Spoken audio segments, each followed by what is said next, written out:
Hello and welcome to Subject to Change with me, Russell Hogg. My guest today is Professor Lyndal Roper. Lyndal is Regius Professor of History at Oxford University and is an expert on early modern European history. In particular, she's well known for her works on Martin Luther and on witch hunts. But today we're going to talk about the Peasants' War, which was a rebellion that broke out in Germany in 1524 on an absolutely massive scale. And there's really nothing like it in Europe until you get to the French Revolution.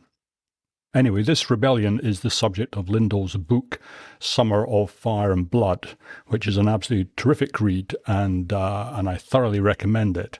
And actually, it's not just me that recommends it, because my guest in a previous episode just a few days ago was Peter Marshall, and without any prompting from me whatsoever, he brought it up and said that it's absolutely terrific read, and that I definitely ought to be looking at it. So there you go. Anyway, welcome, Lyndal, to the podcast. Thanks very much, Russell. I don't know whether you can blush on a podcast, but I'm certainly blushing. Praise from Peter Marshall is that means a lot. He's an absolutely marvelous historian. Okay, so as I say, we're going to be talking about the Peasants' War, but there is a figure who, to my mind at least, seems to loom over the whole affair. Both before and even during and after it, and that is Martin Luther. And so I imagine that some of the listeners at least could do with a refresher on who Martin Luther was and what his ideas were. So could you maybe just give us a bit of an introduction there, please? Yes, certainly. And it's interesting when what made me write this book about the Peasants' War was that I knew that the chapter on the Peasants' War in the biography of Luther that I wrote really was the worst chapter in the whole thing, because when I wrote it, I knew it wasn't satisfactory, but I also knew that if I got involved in trying to understand the Peasants' War, I would never finish the biography. But I knew that I had to think about it, and it's fascinated me ever since I was a student. So why is Luther important to understanding all of this?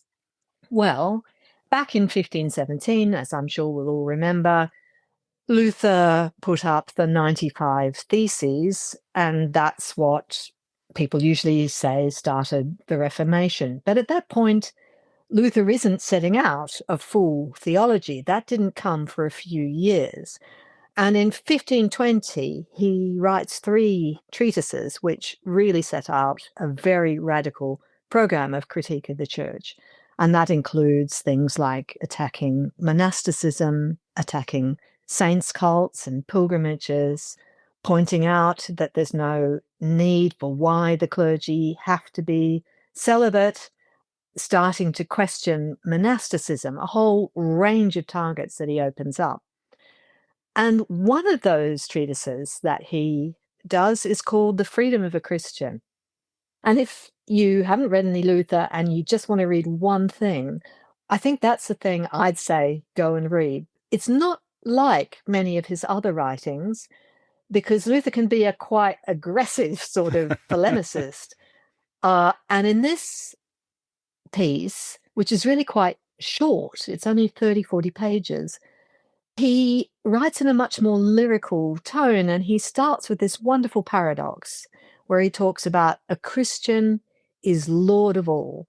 And then he says, but a Christian is subject to all. So a Christian is both a Lord and a servant. So how is this possible? And then the rest of the treatise sets out the resolution of this paradox, and it talks about freedom.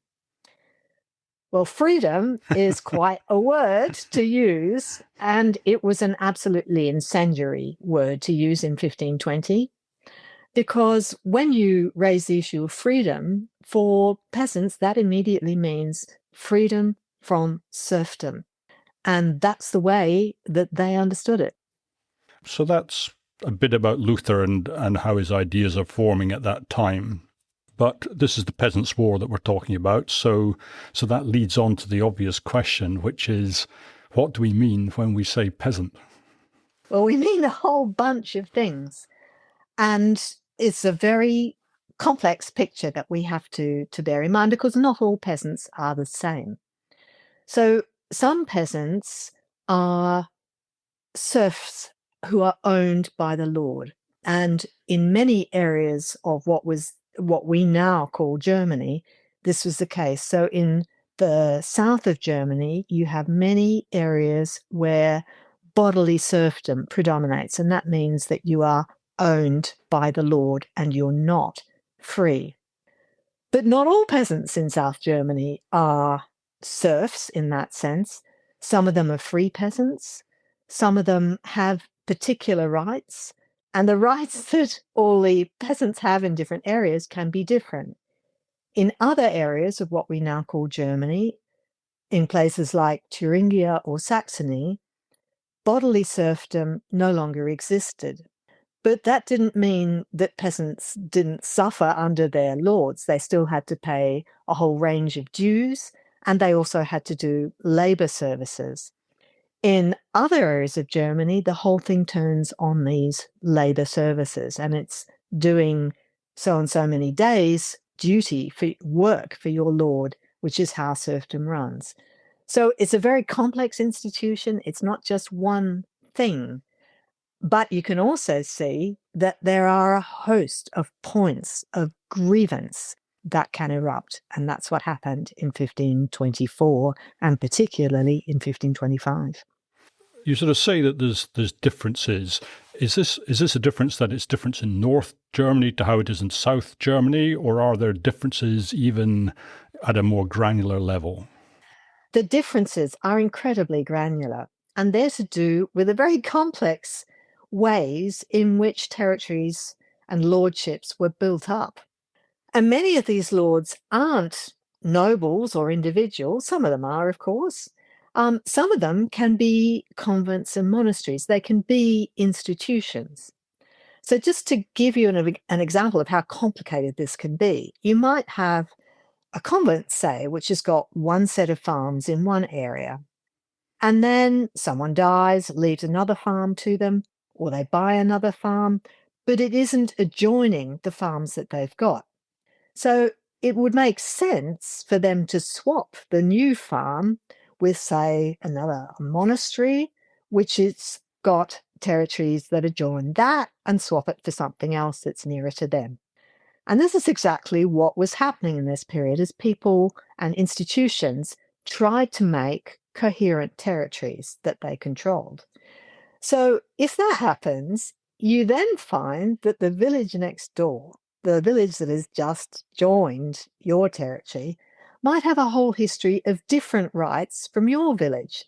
They might pay less, say, in the amounts that you have to pay from the orchard, from the fruit harvest. They might have special privileges about being out overnight. There might be a whole range of things that they do differently, and now, of course, from the monastery or convent's point of view, you don't want everybody having different rights and privileges. You want to make them all the same. Right. So you might say, well, let's declare everyone a bodily serf that this convent or monastery owns. But for people who might have had a tradition of being free peasants and have just come in newly to this territory, that is a huge loss and it will make them absolutely furious. So, of course, they'll come into dispute with the Lord, and the people next door, meanwhile, will feel it's unfair that they have special privileges. So, the way that feudalism evolves, once it's put into an increasingly market dominated economy, creates all kinds of tensions and inequalities. And so, you have a very complicated patchworks of rights, privileges, and grievances. And you have peasants who are differently wealthy. If you're a serf, it doesn't mean you can't be wealthy. Many of them were extremely rich. They could do well in farming. And peasants are, of course, engaged in the market, and women are engaged in the market too. It's women who take the cheese, poultry, and eggs to market and sell it. And of course, once you're in a town, you come across new ideas. So do you think that that it's the peasants going to the markets, that's where they're hearing about Luther's ideas of freedom and and are they interested in it as freedom in an economic sense, or are they interested in it because they're engaged in the religious question? What's their level of how are they engaging with Luther's ideas, do you think? Well, I think that the economic and the religious, you just can't separate them because they're really, I mean, life isn't like that, especially not Right. in a profoundly religious age. So you can see how they come together in something like the sort of things that Luther is saying about the Eucharist. Because as peasants see it, Christ bought our freedom with his blood. Right. But what is it that lay people don't get in the Mass? What is it that they don't receive in the Eucharist? They only get the bread. They don't get the wine. And of course, the wine, the blood, that's what Christ bought our freedom with. And that's a really explosive idea. Once you add that theological insight to grievances about serfdom, you've got something very, very powerful. And that's how these sorts of things come together. That and just fury over the hypocrisy that many of these peasants felt they were seeing from the church. So, if I can give you an example of that, one of Mhm. the things that many lords insisted on was that if someone was an owned serf in their area, then they could only marry someone who was subject to the same lord, part of the same lordship. And you can see why, from the monastery or convent's point of view, or from the secular lord's point of view, they want to ensure that they will have the next generation of workers, of peasants. They want to ensure that they'll remain on their land. And so if they marry into another lordship, the whole issue arises of, well, whose serfs are they then? Are they mine or are they somebody else's? And they want to preempt that by insisting that you marry someone from the same lordship. But what is the church saying about marriage? The church is saying marriage is a sacrament that consists solely in the free promise to marry of the couple and their physical union. You don't need your parents' permission to get married. You don't need to be married by a priest. That promise can happen anywhere. It's a free promise.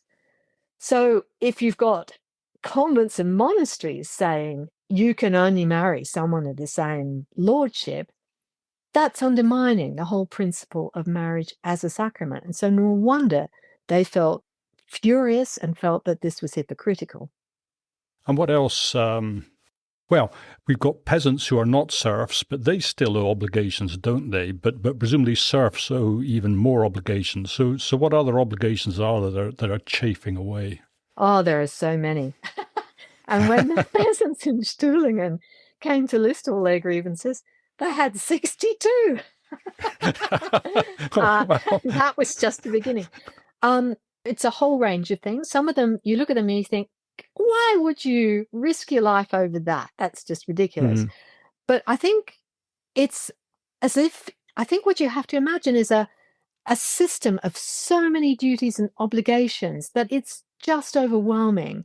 You feel hemmed in every aspect of your life. So it can be things like that you have to do so and so many days service for the Lord, and he can demand it at any time. He can demand it when you're out getting the harvest in, and that's a hopeless time to have to go drop everything and do something for the Lord. He can demand that you do transport duties, and these transport duties, once you start getting a more developed economy, that can include transporting wood, long distances, being out overnight. So suddenly something that looked quite harmless becomes a major obligation. Hmm. It can be things like the one that really is said to have started the whole Peasants' War off was the demand that the women collect snail shells for the Countess of Lupfingen to wind yarn around for the noble ladies. A completely senseless demand. Whether that's a a myth or whether it's really true, we'll never know. But it is attested to by several chroniclers. It just doesn't appear in the Stirling and 62 complaints. So we're in Germany, and I guess there's two sides to a war. We've got the peasants on the one hand, and I guess we've got everybody else on the other hand to some extent. So Germany is such a confusing place, at least until Bismarck comes and sort of tidies everything up. So can you just explain a bit about how Germany is organized and the relationship between the lords and the senior lords and the different classes? What? Make it all simple for us. No, Russell, I can't. I think we often approach this the wrong way around because we think from the 19th century and we look back and we think, well, they should have had an organized state with a single ruler. That is one way of thinking about politics. But another way of thinking about it would be to think of a system where power is decentralized. And if you think about Germany now, it is a very decentralized place. It's the states that are really important.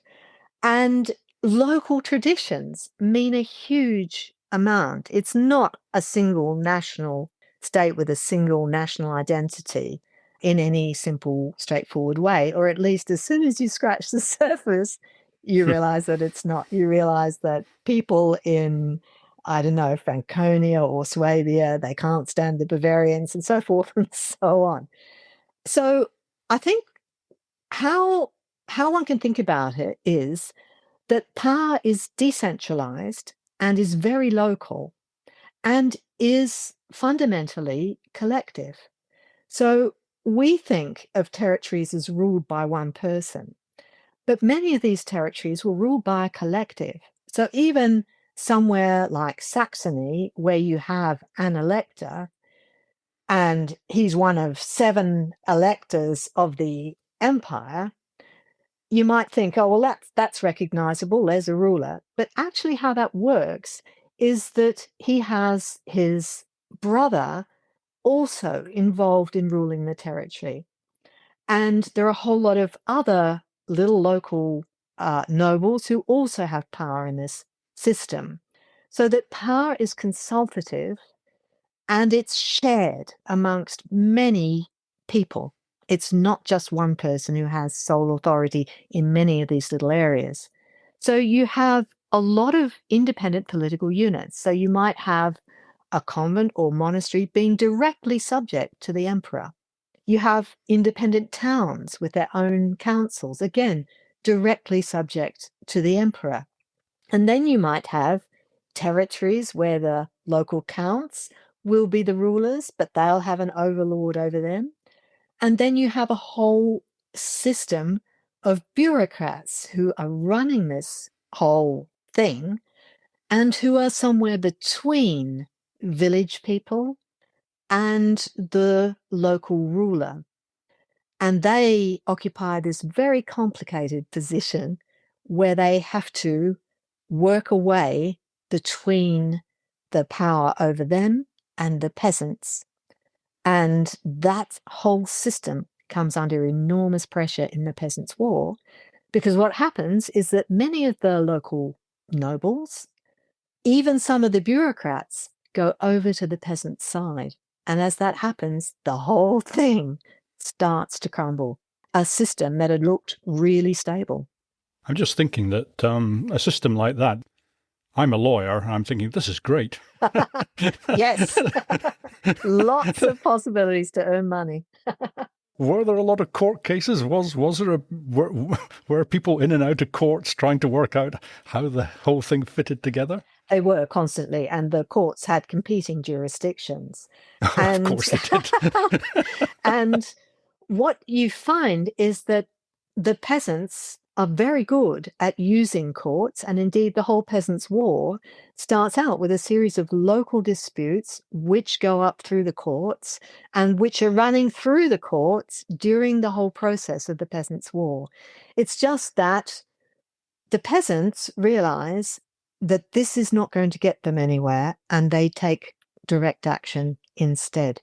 And it's that switch that is so interesting, the point at which they start to say, We want a world that is run according to godly values, according to godly justice. And when they start wanting a much more fundamental change in society, and they get out of the local disputes between the landlord and their landlord and them, and they start seeing it as a much wider issue that involves peasants from districts far away from them marching together. I'd actually scribbled down a question that what was the inciting incident, and I think you've answered that. Although I think you've also said that you're not completely sure that it ever happened.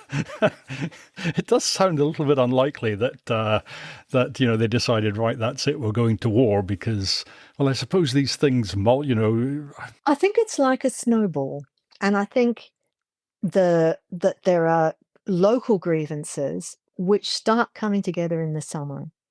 And then it all starts to snowball in the early autumn as you have peasant groups in southern Germany and on the borders of Switzerland starting to really take action. And when you also have, in a little town called Waldshut, the reformer Balthasar Hubmaier starting to really enthuse people with ideas about the gospel, the new Reformation ideas. And that plays a key role in how some of these groups then start to come together and see it as a wider issue. But it's not really until 1525 that it starts taking on a much, much wider character. And I think the extent of it and the speed of it was a surprise to most people. You say the extent of it. I mean, what is it? What is actually happening in the initial stages? Are they attacking anyone? I mean, what's actually happening?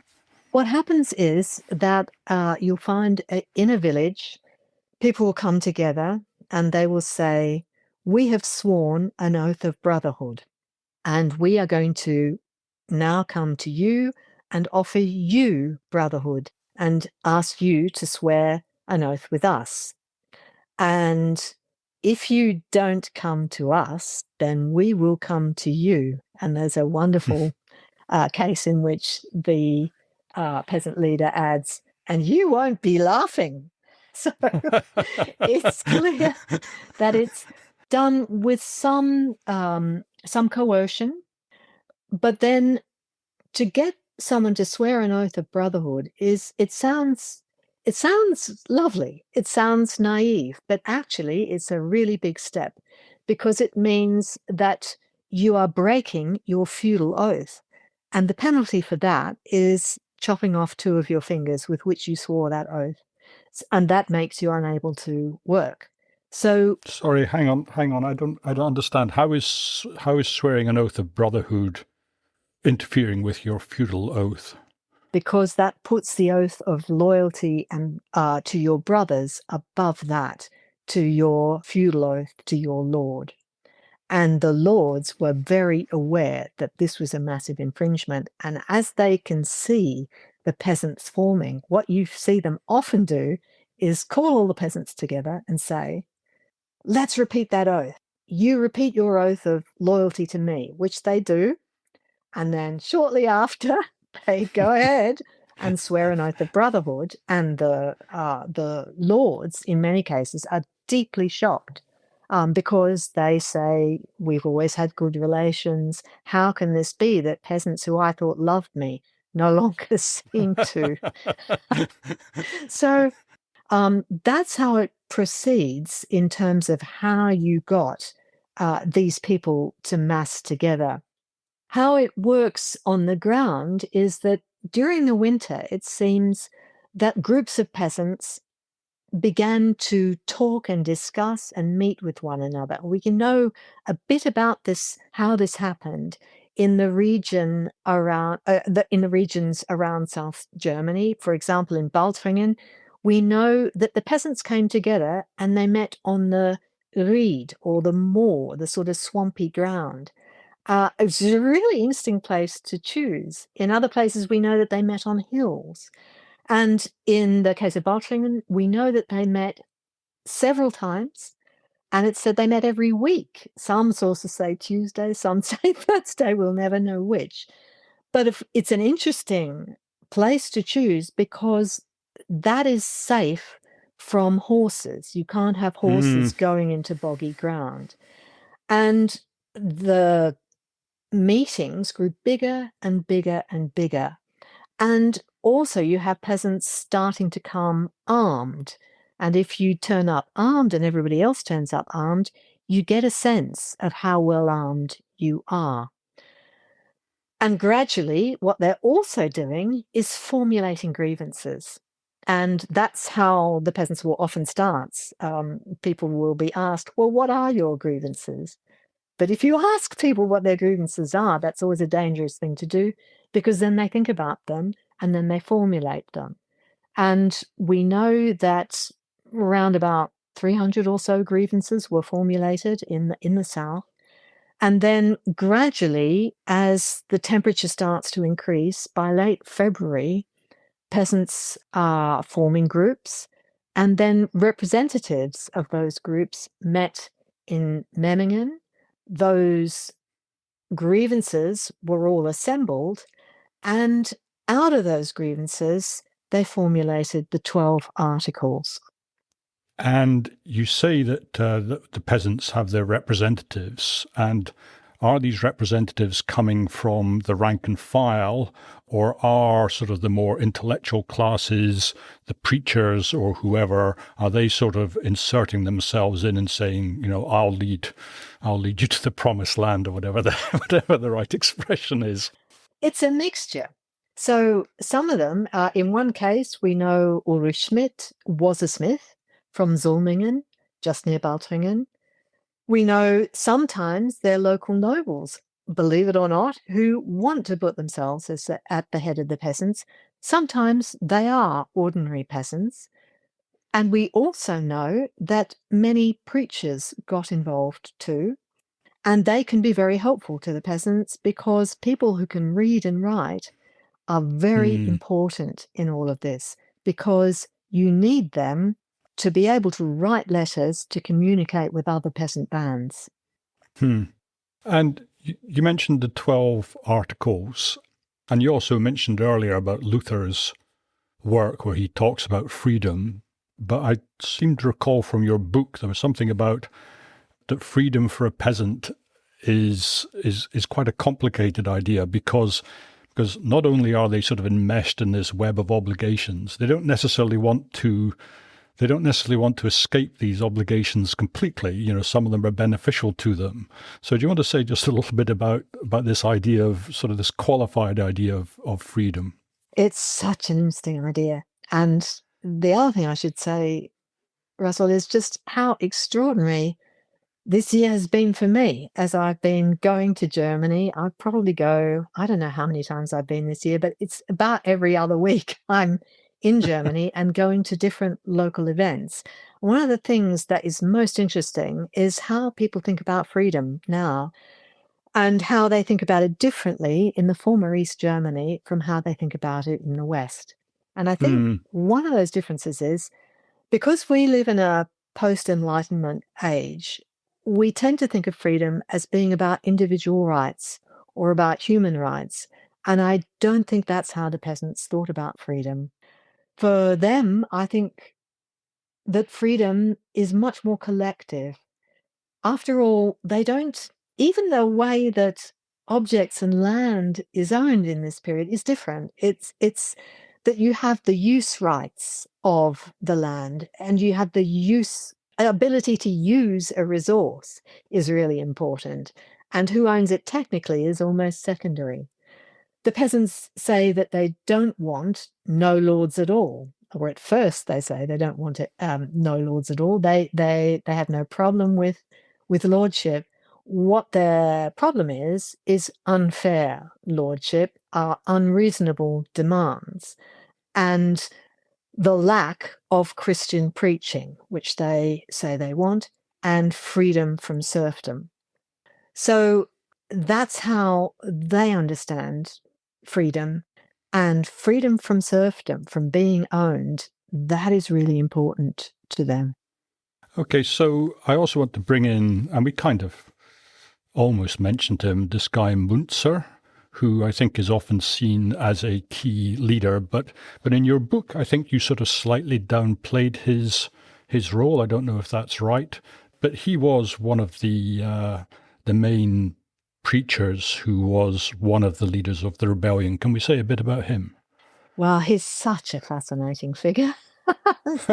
Just an extraordinary, extraordinary theologian. And that's really also one of the issues that is so difficult to deal with today, because in East Germany, he became the hero for the East German communist regime. So Hmm, there are hundreds of streets named after Thomas Müntzer. I think something like 600 in the former East Germany. gosh. And his image, we will never know what he actually looked like, but what we think he looked like was on the 5 mark note. And he was a really important figure for the East German regime, partly because he is the hero of Engels's history of the Peasants' War, and Engels is Marx's close co-worker. So for the East German regime, there is a history of the Peasants' War already, written by Friedrich Engels, which shows Münzer as a revolutionary hero who is, in a sense, out of time. He's in the wrong period where he sees where history is heading, but the peasants don't quite see it. It's a it's a wonderful picture of Münzer, which, of course, for a historian is also absolutely infuriating because everybody lives in their own time. So Münzer is now the figure about whom I think we really need to do a lot more thinking. He is absolutely central to the culture of memory in East Germany, in the former communist area, because he is the person who they grew up with as the person who led the Peasants' War. But of course, we know he's only one leader amongst many and one theologian amongst others. And so when I wrote my account of the Peasants' War, I was following a tendency that which has been to rethink Münzer and to try and see how important he actually was. And we know that even in Mulhausen, which was his major place of operation, even there he was only one amongst many other preachers. But since the book has come out, I've begun to think, and as I've read other books that came out too, and we all played down the role of Münzer, I think that has gone too far. And I think that what is needed is really a re engagement with the work of Münzer.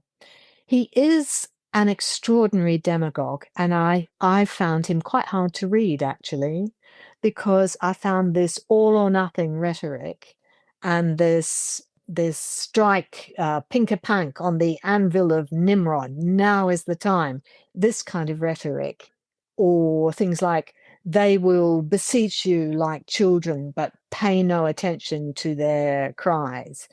This sort of very hard line, very authoritarian, sounding like the Bible when you're not actually quoting the Bible. This Hmm. authoritarian, brook no objection. I found that very alienating and very hard to read, actually. And I found it quite shocking that Münzer had become a hero not only for the East German state, but also for the West German left in the 1970s and 80s. And I found that rather problematic. It's true, he's a theologian who can talk about the anger of those who are excluded from power and who have no rights, the anger of the poor and oppressed. He really gets that and articulates it in a way that Luther just doesn't. So it is a whole spectrum of Reformation thought that was there and that needs to be part of the story. It's just that I couldn't heroize it in the way that previous generations had, because it's got a very toxic legacy, or can have, unless you really take it apart and look at it carefully. Okay, so just moving on to how the rebellion proceeds. I mean, one thing they do like to do is attack the monasteries. They attack castles, but the one thing they seem to love to do is to attack and loot monasteries. And when I was speaking to Peter Marshall, we were talking about the Pilgrimage of Grace in England, which is another rebellion which takes place in the north of England, I think only about 10 years later. And they're marching to protect the monasteries. They're saying, no, Henry's dissolving the monasteries. This is outrageous. So why do the peasants in Germany want to destroy the monasteries, and the peasants, I guess, I don't know if that's the right term, in England, they want to preserve them? I'm sort of totally confused. It is really striking. And the intensity of this attack on convents and monasteries is deeply shocking. We counted in the area of the Peasants' War something like 1,260, 270 convents or monasteries. And of those, we have counted over 600. So it's just under 50% of them which were attacked. Now, that's an absolutely astonishing figure, especially when you bear in mind that those who are not attacked, many of them are in towns which weren't involved in the Peasants' War at all. So it is an extraordinary assault. And attack can include all kinds of different things. It can include being forced to leave your convent or monastery. It can be that you're forced to make an inventory. We might think being forced to make an inventory of your goods, what's wrong with that? Well, what is wrong with that is that then the ruling authority knows what they could get by secularizing you, which is exactly what happened, and which you see in England. So it can, in many cases, though, mean having everything plundered, maybe even burnt to the ground. And that's what happened in many of these convents and monasteries, where there's now just a few stones left. The monastery of Naundorf, all I found when I went there was basically some stones and the remnants of a window. And I know that my peasants picnicked in front of that monastery and they ate a ton of cheese. They probably had terrible indigestion afterwards. But I'm still not getting where is this, violent hatred coming from? Well, what had happened was that Luther had questioned the point of monasticism. And that had led to a real crisis of confidence and crisis of faith in the point of convents and monasteries altogether, with many monks and quite a few nuns leaving their orders, leaving their monasteries, changing their professions and entering the world, as Luther himself was to do. So you've had that crisis, and the peasants now also feeling that there's no point to monasticism. And of course, some of the biggest and most determined to insist on their rights lords were monasteries and convents. So it's those things coming together. And then if you think about what you do when you've got a gang of 1,000, then 2,000, 3,000 peasants, how do you supply a group of peasants when you can't take from the local peasantry, which is what a normal army would do? Right. There are these monasteries and convents sitting in the landscape, and often they're outside towns, some of these big ones of the older orders, and they can be quite isolated. And so if you rock up there with 3,000 peasants and you demand to be admitted, they're going to open the gates. And once you're in, you get access to those cellars, all the provisions that they have, all the corn that you probably supplied, and all the cellars that have beer and wine. So it is how the revolt really financed itself, I think, to a very large extent, and also through plunder of the convents and monasteries.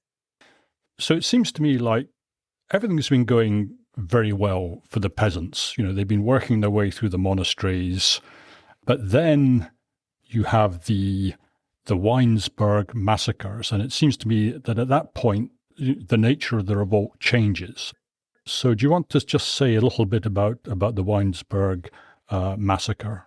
So Weinsberg is a little town, and the extraordinary thing is that when you go past it today on the train, it looks just like it did in the 16th century, because we have a little sketch map of it. And I couldn't believe it when I passed it on the train. That's exactly what you see. So the castle is on a hill and the town is down below. And what happened was that a salt seller happened to be passing the castle, and he noticed that there was nobody there and that the nobles were all down in town.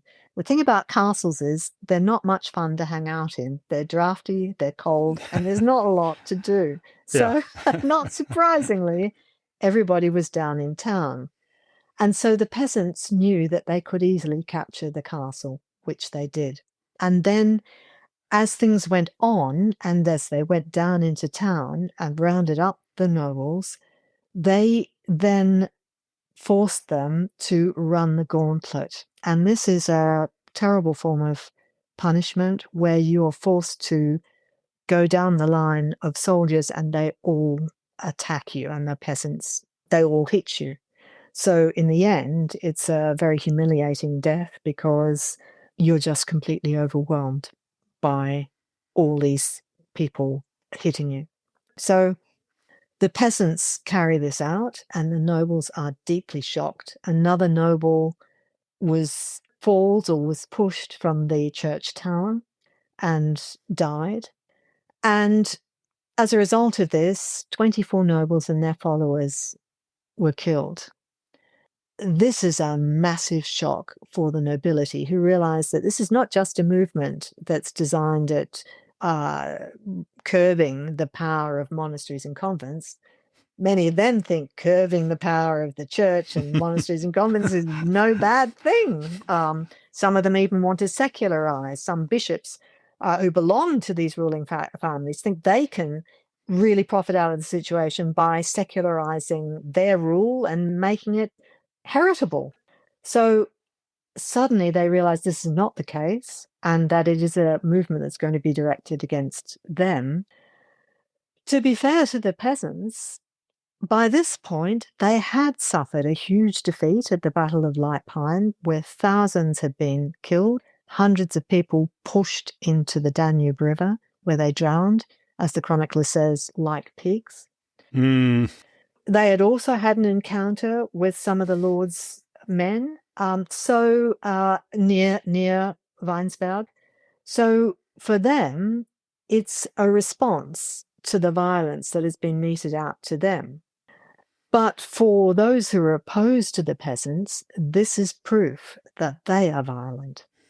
And how is Luther reacting throughout the revolt? Because now he's seeing his good ideas put into practice as the peasants are finding out what freedom means. Is he happy? Is he unhappy? What's his attitude? He is deeply opposed to the Peasants' War. And interestingly enough, he takes a much more negative view of it than his own ruler does. Frederick the Wise, who is very ill by this point and who's on his deathbed, did not want to proceed against the peasants militarily. He wanted to negotiate.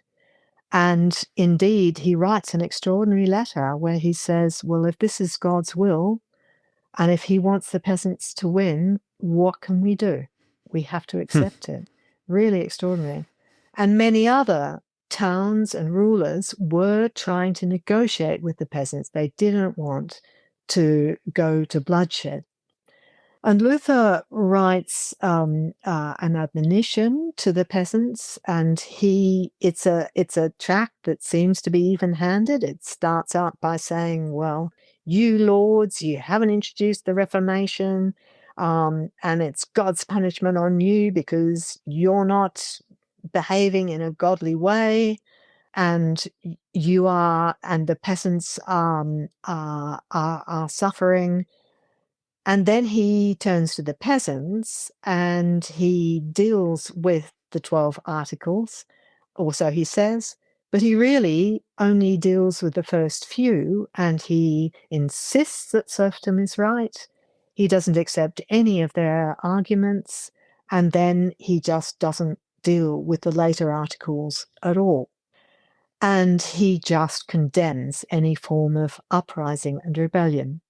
And then shortly afterwards, he wrote a much more rhetorically powerful writing against the robbing, storming hordes of peasants. And that's the treatise for which he has become known in relation to the Peasants' War, because it just says, stab them, kill them. If you slay a peasant, it's a godly work, because rebellion can never be justified. And you think that's Luther trying to save the Reformation, in the sense that if his Reformation, if that's a historical way to put it, is associated with rebellion like this, then it is finished, or is this something that you think is deeply and sincerely held? I think it's deeply and sincerely held. I don't think Luther was ever a strategist in quite that way. I think you couldn't have expected him to take any other line, because he is, after all, the son of a mine owner, and the circles in which he moves are that sort of the same level of upper bureaucracy below the rulers, but still very much aware of them and their interests. So I don't think it's surprising that he's on the side of the lords. It would have been really shocking if he'd been on the side of the peasants. But I think it is a deeply shocking treatise because of its violence and its extreme nature. He's saying it's a godly work to kill a peasant. And this is from the man who's rejected good works. Of course, he doesn't mean it quite in that sense. It is a rhetorical exaggeration, but it's still very shocking. Mm. And I think it came out of his utter horror of rebellion of any kind. The peasants, perhaps unsurprisingly, they're not militarily trained. And once the lords manage to get their troops together, and it takes them a bit longer than it might, because I think they've been busy causing all sorts of trouble in Italy. But once their troops come back from Italy, there's a few battles, but it's pretty one-sided. And then after the battles are over, well, what happens next? Because I think that was, you called your book Summer of Fire and Blood, and I don't know which is it the monasteries which are being set on fire, but now we're into the period of blood, aren't we? Yes, we are. And it's not that the peasants are not armed. They are well armed. They do have pikes, they do have guns, they do have cannons even. But what they don't have is the kind of training in military formation that will allow you to withstand a cavalry attack. And what they usually do is that they form a wagon castle. So they put the wagons with all the plunder on in a circle and they defend that. But that just doesn't work against first gunshot, musket shot, and cannon shot. And that often is enough to make peasants break ranks and run. And the trouble is that once you flee, you're a sitting duck for cavalry coming at you. And very often people get caught in things like the Blood Gully, as it's known in Frankenhausen, and that's a part of the battlefield which is a sort of narrow corridor leading down into town. And you can just see people getting caught there are going to be slain in large numbers. So it's more, they're not equal battles, they're much more like massacres.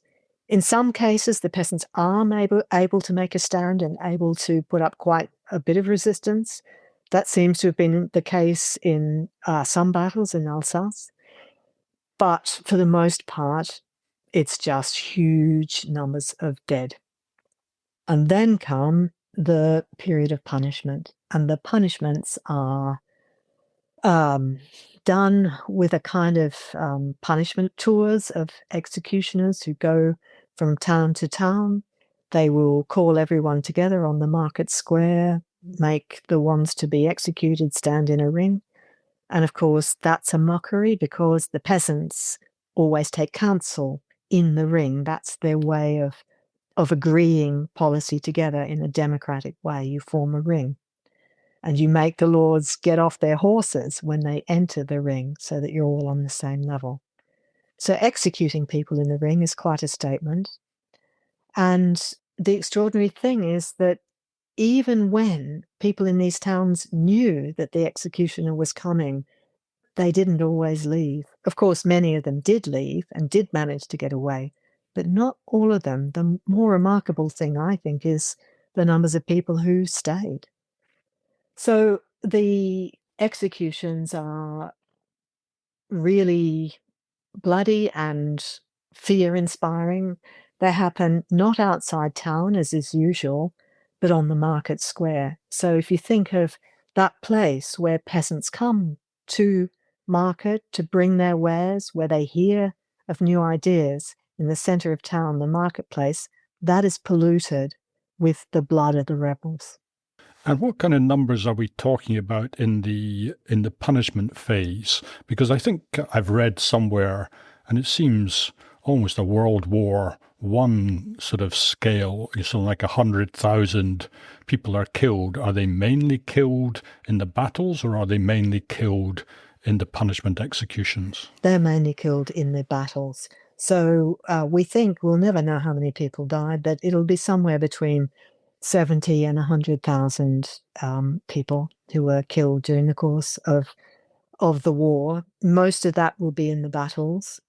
It'll be in the hundreds of those who were executed because, and this is the terrible irony of it all, in many cases, it's the local lord who will intercede for a condemned peasant because it's his or her property after all.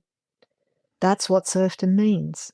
So we have cases where one woman who was a peasant leader, she's known as Margareta Rennerin, the Black Court peasant, she is interceded for by her lord because she's his property. So what you notice is that it's very often townspeople who are the ones who are executed because nobody owns them. Huh.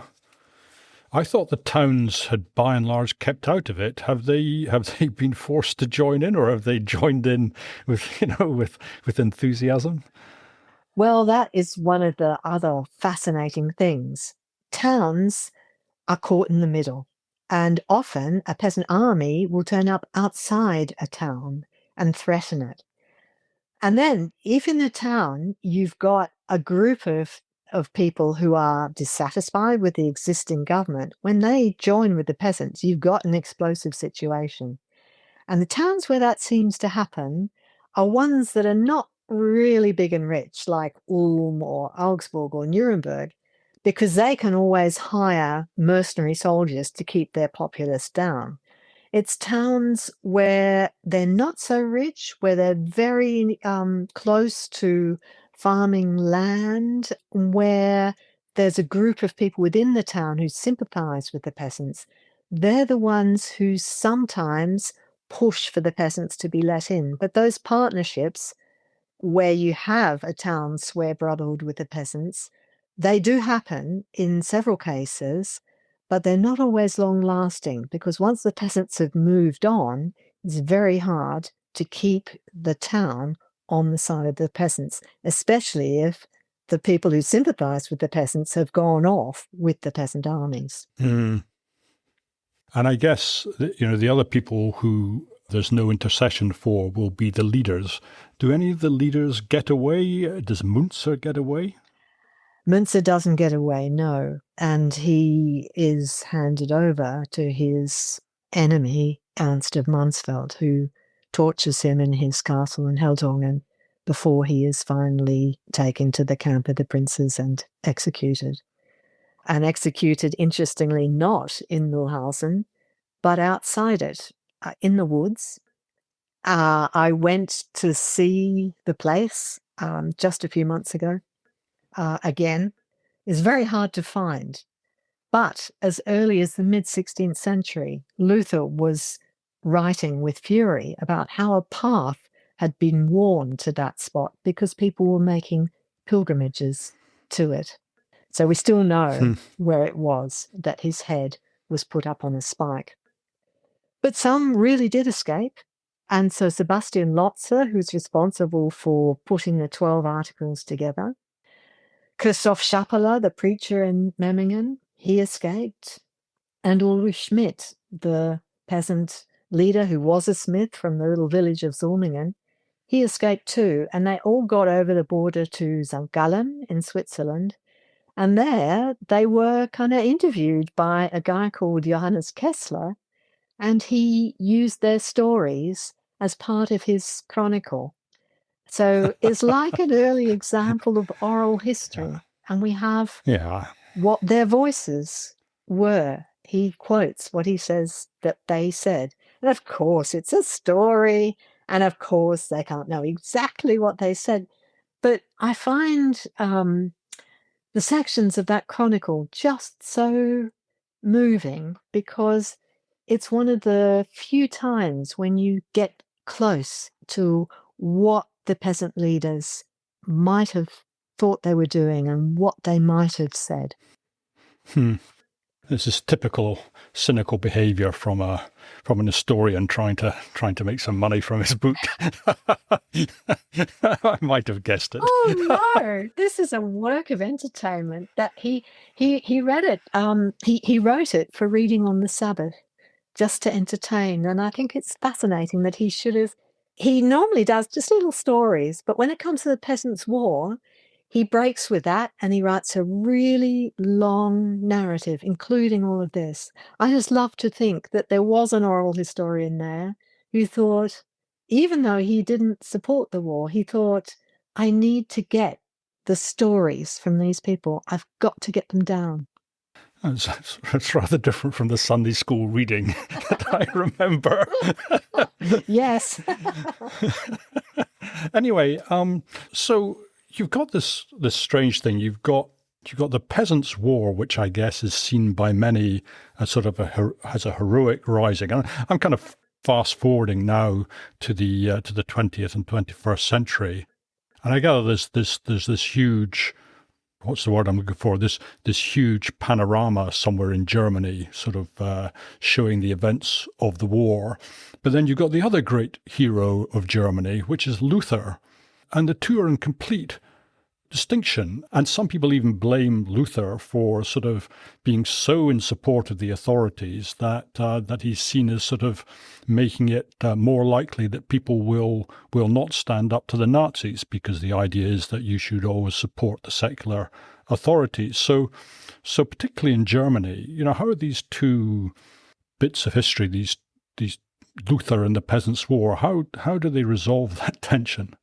Well, I think the answer to that is that tension is not resolved. You're absolutely right, Russell. What you often see is a competition between the two of them. So in Stolberg, I remember seeing a Luther oak, and yet the place is otherwise Münz's birthplace, and Münzer is celebrated everywhere. Or I came across the ruins of another convent, and then just round the corner, there's a Luther oak. It's just Münzer and Luther often cheek by jowl in the former East Germany, as if they're still shouting at one another. This is what I have found absolutely fascinating, because it's such a complex and difficult history, post-war Germany. And of course, that goes back to Nazi Germany too.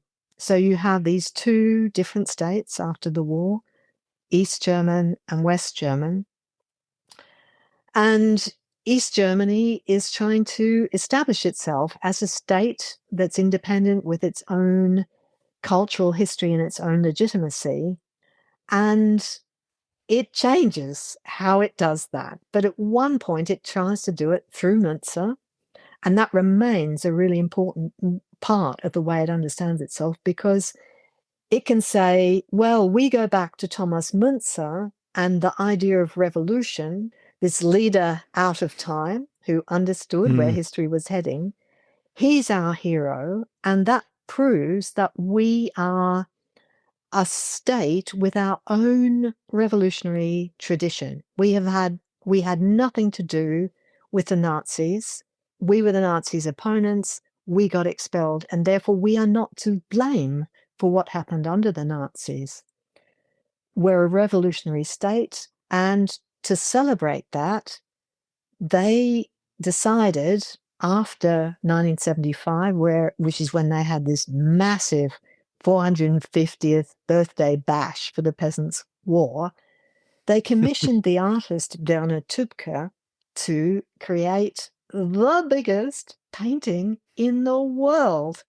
It is 14 meters high, 123 meters long, and to house it in this huge monumental building, they blew the top off the battlefield of Frankenhausen to flatten that bit so they could put this gigantic thing up. And you can see it from absolutely everywhere in the region.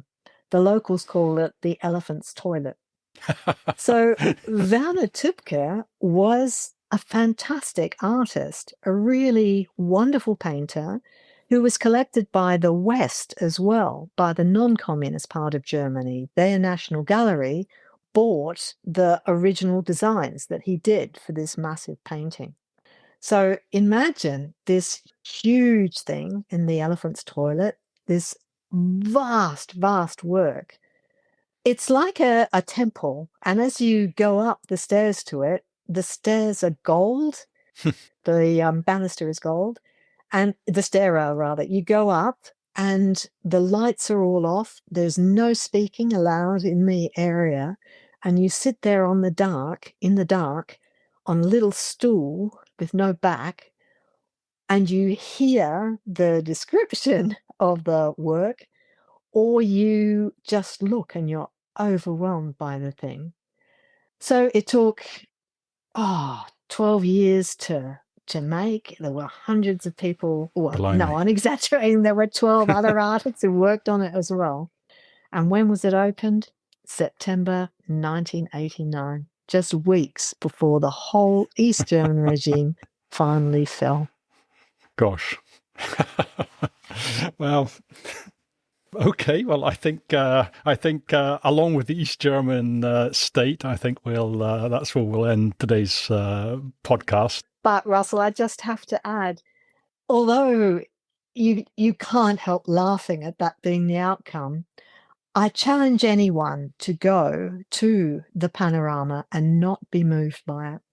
Every time I've taken students there, even ones who said they didn't want to see it, when they actually went in, they were just really overwhelmed by the power of this extraordinary artwork. It really is a masterpiece. And so if you haven't seen it, I strongly advise you to go and have a look.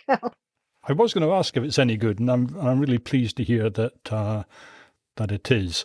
The only other panorama I know, because they used to be very popular back in the 1800s. The only other one I know of is in The Hague, and that's just a seaside scene, but it's absolutely terrific. So if you're ever visiting The Hague and you haven't seen the panorama, again, I strongly recommend it.